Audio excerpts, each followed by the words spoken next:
கதை கேட்க ஆவலா காத்துட்டு இருக்க நண்பர்களுக்கு வணக்கம். நீங்க பார்த்துட்டு இருக்கிறது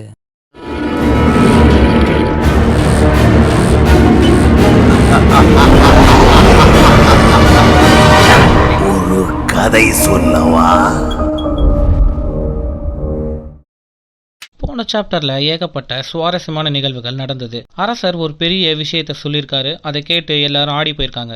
சாப்டர் 10 நீங்க இன்னும் பார்க்கலனா டிஸ்கிரிப்ஷன்ல பிளேலிஸ்ட் லிங்க் கொடுத்துருக்கேன். இல்லைனா நான் பேசிட்டு இருக்கும் போதே மேலே கார்டு வரும், போய் பார்த்துட்டு வந்துருங்க. ஸோ அடுத்து என்ன ஆகுதுன்னு பார்ப்போம். அந்த வகையில் இன்னைக்கு நம்ம பார்க்க போறது 2500 அந்தி மண்டலத்தில் ஒரு வாழ்க்கை அப்படின்ற புக்குடைய அத்தியாயம் 11, சில்வியா ஜோன்ஸின் புத்தகம்.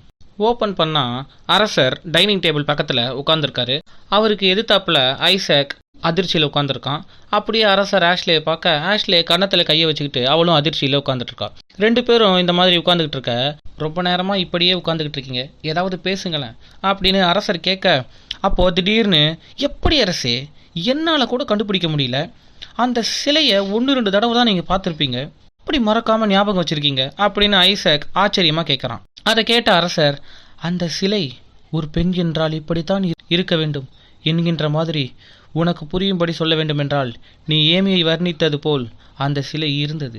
அந்த அழகு என் மனதில் பதிந்து விட்டது அப்படின்னு அரசர் வர்ணிச்சு பேசிக்கிட்டு இருக்காரு. அரசர் அந்த மாதிரி பேசிக்கிட்டே எதர்ச்சியா பக்கத்தில் இருக்க ஆஷ்லேயை பார்த்து, ஆஹா மறுபடியும் உளறி விட்டோமோ அப்படின்னு மனசுக்குள்ளே நினச்சிக்கிட்டு, மீண்டும் மன்னிக்கவும் அப்படின்னு மன்னிப்பு கேட்க, அதை கேட்டு ஆஷ்லே அரசரை பார்த்து சிரிக்கிறா. சரி அதை விடுங்க அரசே, எந்த தடையுமே கிடைக்காம இருந்தது, ஆனால் இப்போ ஒரு பெரிய தடையும் கிடைச்சிருக்கு, அப்புறம் என்ன, சீக்கிரமா வேலையை ஆரம்பிப்போமா அப்படின்னு ஐசக் சொல்றான். ஐசக் அந்த மாதிரி சொல்ல 3 பேரும் சேர்ந்து ஆஷ்லேவுடைய பேரண்ட்ஸுக்கு சொந்தமான அந்த ஸ்டோரேஜ் ரூம்ல மறுபடியும் தேட ஆரம்பிக்கிறாங்க. அந்த ரூம் ஃபுல்லா ஒரு இடம் கூட விடாம சல்லடை போட்டு தேட ஆரம்பிக்கிறாங்க.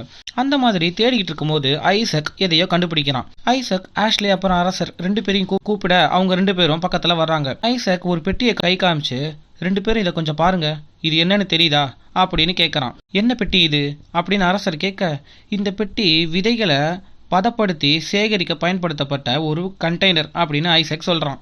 அந்த பெட்டியை பார்த்த ஆஷ்லே, எனக்கு ஞாபகம் இருக்கு, இது என்னுடைய தாத்தாவுடையது. இங்கே இருக்கிற செடிகளுக்காக குளோபல் சீட் வால்ட்டில் இருந்து என்னுடைய தாத்தா கஷ்டப்பட்டு விதைகளை எடுத்துட்டு வந்ததா எங்கள் அம்மா என்கிட்ட சொல்லியிருக்காங்க அப்படின்னு ஆஷ்லே சொல்கிறா. ஆஷ்லே சொன்னதை கேட்ட ஐசக், இல்லை ஆஷ்லே, இந்த கண்டெய்னர் என்னுடைய அப்பா தான் இருக்கணும், எங்கள் அப்பா தான் இதை இங்கே கொண்டு வந்திருக்கணும் அப்படின்னு ஐசக் சொல்ல, எப்படி இவ்வளவு உறுதியாக சொல்கிற ஐசக் அப்படின்னு அரசர் கேட்குறாரு. அரசர் அந்த மாதிரி கேட்க ஐசக் அந்த கண்டெய்னரில் எழுதியிருக்கிற ஒரு வார்த்தையை காமிக்கிறான். RAMன்னு அந்த கண்டெய்னரில் எழுதியிருக்கிறத ஆஷ்லே படிக்கிறான். ராக்ஸானா, அக்ஸானா, அதுக்கப்புறம் அப்படின்னு அரசர் சொல்ல, மேக்ஸ்வெல் அப்படின்னு ஐசக் சொல்லி முடிக்கிறான். சரி, இப்போ இதிலிருந்து நீங்கள் என்ன சொல்ல வரீங்க அப்படின்னு ஆஷ்லே கேட்க, ஆஷ்லே கேட்டதுக்கு, இந்த கண்டெய்னர் இங்கே இருக்குதுன்னா அப்போது இதில் இருந்த விதைகளை கண்டிப்பாக இங்கே விதைச்சிருப்பாங்க. அதனால் அந்த சன் ரூமில் நம்ம போய் தேடி பார்த்தோம்னா ஏதாவது தடயம் கிடைக்க வாய்ப்பு இருக்குது. ஏன், அந்த எலமெண்ட் 6 அங்கே மறைச்சி வைக்கப்பட்டிருந்தாலும் ஆச்சரியப்படுறதுக்கு இல்லை அப்படின்னு ஐசக் யோசனை சொல்கிறான். ஐசக்குடைய யோசனையை கேட்ட அரசர், பரவாயில்லையே, டெக்னிக்கலான விஷயத்தை தாண்டியும் உனக்கும் சில நேரங்களில் மூளை நன்றாக வேலை செய்கிறது அப்படின்னு ஐசக்கை கிண்டல் பண்ணுறாரு. என்ன கிளச்சது போதும், வாங்க முதல்ல போய் சன் ரூமில் போய் தேடுற வேலையை ஆரம்பிப்போம் அப்படின்னு ஐசக் சொல்கிறான். ஐசக் அந்த மாதிரி சொல்லிட்டு முன்னாடி போக ஆஷ்லேவும் அரசரும் சிரிச்சுக்கிட்டே அவன் பின்னாடி போகிறாங்க. 3 பேரும் சன் ரூமுக்கு போய் அங்கே ஏதாவது கிடைக்குதான்னு தேட ஆரம்பிக்கிறாங்க. 3 பேரும் பிரிஞ்சு ஆளுக்கு ஒரு பக்கமாக போய் தேட ஆரம்பிக்கிறாங்க. ஐசக் ஒரு பக்கம் அங்கே இருக்கிற செடிகளுக்கு மத்தியில் தேடிக்கிட்டு இருக்க, அரசர் ஒரு பக்கம் அந்த அறையில் சுற்றி சுற்றி பார்த்துக்கிட்டே எதையோ யோசிச்சுக்கிட்டே தேடுறாரு. ஆஷ்லே ஒரு பக்கம் அவளால் முடிஞ்ச அளவுக்கு தேடிக்கிட்டு இருக்கா. ஆஷ்லே அந்த மாதிரி தேடிக்கிட்டு இருக்கும்போது எதர்ச்சியாக அரசரை பார்க்க, அவரோ அங்கே இருக்கிற சுவத்து மேலே கையை தடவி தடவி வச்சு எதையோ பார்த்துக்கிட்டு இருக்காரு. அதை பார்த்த ஆஷ்லே அரசர் பக்கத்தில் வர்றா. என்ன பண்ணிக்கிட்டு இருக்கீங்க அரசே, சுவத்து மேலே கையை வச்சு தடவி தடவி பார்த்துக்கிட்டு இருக்கீங்க அப்படின்னு ஆஷ்லே கேட்க, அதுவா, நான் ஐசக்குடைய ஆராய்ச்சி கூடத்தை இருந்தபோது ஒரு முறை எதர்ச்சியாக சுவற்று மேலே கை வச்சப்போ, நான் கை வச்ச இடத்துக்கு அருகில் சுவற்றுக்குள்ளே இருந்து ஒரு அலமாரி வெளியில் வந்தது. அதனால தான் இங்கும் அது மாதிரி ஏதாவது இருக்குதான்னு தேடி பார்த்துக்கிட்டு இருக்கேன் அப்படின்னு அரசர் விளக்கம் அளிக்கிறாரு.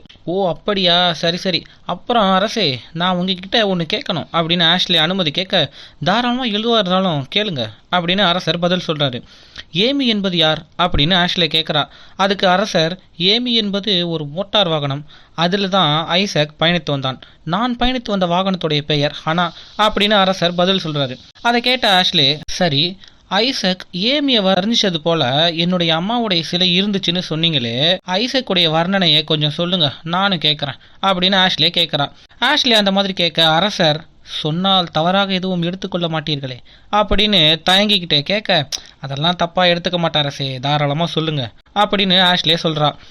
ஐசக் ஏமியை வர்ணித்தது போல உன் அம்மாவுடைய சிலை சும்மா சிக்குன்னு இருந்தது அப்படின்னு அரசர் தயங்கிக்கிட்டே சொல்ல, ஆஷ்லே அரசர் சொன்னதை கேட்டு தலையாட்டிக்கிட்டே அரசரை பார்த்து சிரிக்கிறா. ஆஷ்லே அந்த மாதிரி சிரிக்கிறத பார்த்தா அரசர் அசடு வலிஞ்சுக்கிட்டே சிரிக்க, அதை பார்த்த ஆஷ்லே, போதும் போதும் அரசே, சிரிச்சது போதும் அப்படின்னு சொல்லிட்டு, உங்களுக்கு சிற்பம் மற்றும் சிற்பக்கலை மேலே அதிக அளவு ஆர்வம் இருக்கும் போல தெரியுது அரசே அப்படின்னு கேட்குறா. ஆஷ்லே அந்த மாதிரி கேட்க அதுக்கு அரசர், நிச்சயமாக சிற்பக்கலையில் அதிகமான ஆர்வம் எனக்கு உண்டு. சிறியதோ அல்லது பெரியதோ ஒரு சிற்பமும் ஒரு வரலாற்றை சொல்லும்.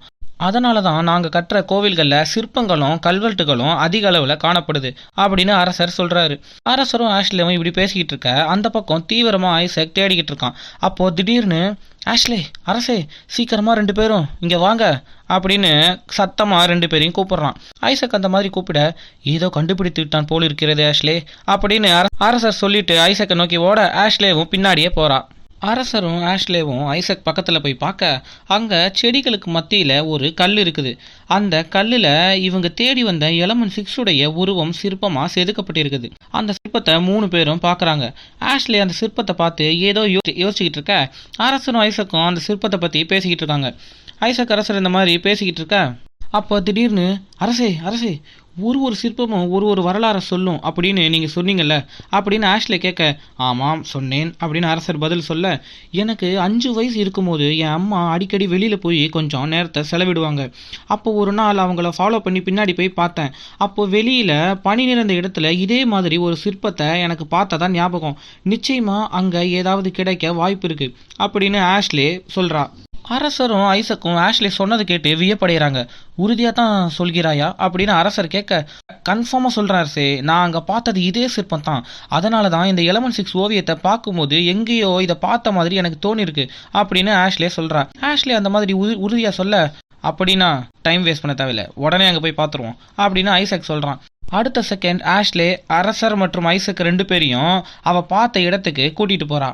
3 பேரும் பாதாள அறையில், அதாவது அந்த பேஸ்மெண்ட் கமாண்ட் சென்டர்லேருந்து வெளியில் போகிறாங்க. வெளியே போய் பார்த்த பிறகு தான் தெரியுது, ஆஷ்லே சொன்ன இடம் ஃபுல்லாக பனியால் மூடப்பட்டு ஒரு சின்ன பனிமலையே உருவாயிருக்குன்னு.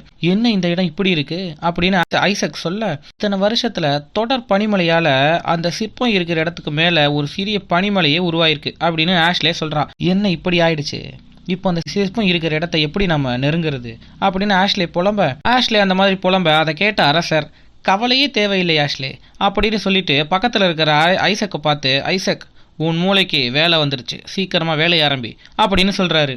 அரசர் அந்த மாதிரி சொன்னதும் ஐசக் சிரிச்சுக்கிட்டே, இப்போ தான் நம்ம ஆட்டம் ஆரம்பிக்குது ஆஷ்லே, எனக்கு கொஞ்சம் உங்கள் உதவி தேவைப்படுது அப்படின்னு சொல்ல, ஆஷ்லேவும் சரின்ற மாதிரி தலையசைக்க ஐசக் உள்ளே போக ஆஷ்லேவும் அவன் பின்னாடியே அவனுக்கு உதவி செய்யறதுக்காக உள்ளே போகிறான். ஐசக் பாதாள அறைக்கு போய் அவனுக்கு தேவையான பொருட்களை ஆஷ்லே கிட்ட கேட்டு எடுத்துக்கிறான். ஒரு பக்கம் ஐசக்கும் ஆஷ்லேவும் தேவையான பொருட்களை சேகரிச்சுக்கிட்டு இருக்க, இந்த பக்கம் அரசர் அந்த சிறிய பனிமலையை சுற்றி பார்த்துக்கிட்டு இருக்காரு. ஆஷ்லே ஐசக் கேட்ட பொருட்களெல்லாம் சரியாக எடுத்து கொடுத்துட்றா. 2 பேரும் எல்லா பொருளையும் எடுத்துக்கிட்டு வெளியில் வராங்க. அதை பார்த்து அரசரும் அங்கே வராரு. ஐசக் சேகரித்த பொருட்களை வச்சு ஏதோ உருவாக்க ஆரம்பிக்கிறான். அரசர் அப்போ உள்ளே போய் அவர் கொண்டு வந்த ஒரு டூல் பாக்ஸை எடுத்துகிட்டு வந்து ஐசக் கிட்ட தர்றாரு.